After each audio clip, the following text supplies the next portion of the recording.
Mr. Jackson for 5 minutes. Thank you, Mr. Chairman, and thank you to our witnesses for being here today. Thank you, Dr. Sisson, and Admiral Harris, thank you for being here. I will start off by saying I was a big fan of yours while I was on active duty, of your leadership, and thank you for your service.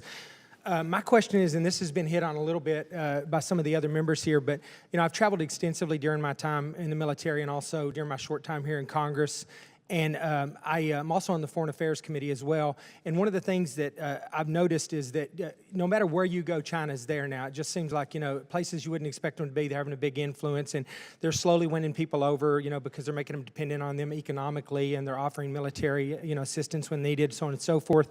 And I know we've talked about this a little bit before, but my question for you is, with the exception of Japan and Australia, which we all agree is critical, what partner nation is a must-have right now that that you feel like we're overlooking, that we should spend more time in building a relationship with if things go south in this relationship? Yeah, thanks. I hope you're still a fan. Yes, sir. All right. So our treaty allies in the Indo-Pacific are critical. That's Australia, Japan, South Korea, the Philippines, and Thailand. I think we are overlooking is probably too strong a word, that we could do more with our relationships with Malaysia and Indonesia. They are critical. Indonesia especially, it's large, largest Muslim nation in the world, and that relationship is very important to us. So I think that we can focus on that and do more in that regard. India, of course, is the key to the Indian Ocean and beyond. Yes, sir. And I'm glad that our relationships with India are improving.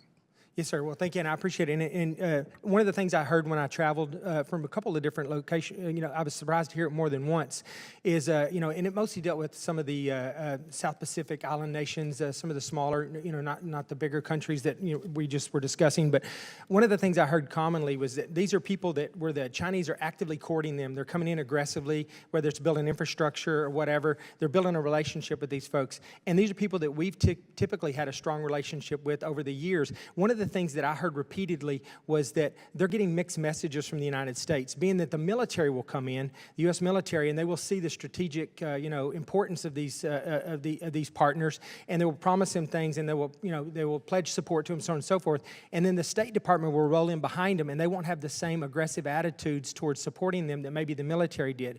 Do you see that? Was that a problem, and do you think that continues to be a problem? And what can we do to get to better get on the same page and instill confidence in these people that we will be there to help them? So it is a problem. It was a problem. It remains one today. It's the different constituencies in the U.S. government have different viewpoints on what's important and what's not. That's probably human nature. Mm-hmm. But it has to be driven from the top. We have to have a unified, clarified rather, national policy on what to do with country A or country B or country C, so that the instruments of national power, whether it's the military, whether it's diplomacy, whether it's commerce, trade, money, and so on, they'll line up behind the national policy, and that's the only way forward, in my view. Yes, sir. Thank you.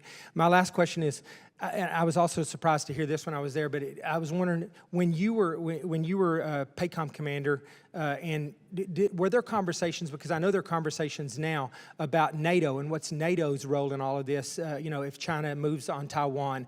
Were there conversations going on back then, and was it significant, and should we be having more conversations about that? I think we should. China is a global issue, not an Indo-Pacific, solely an Indo-Pacific issue.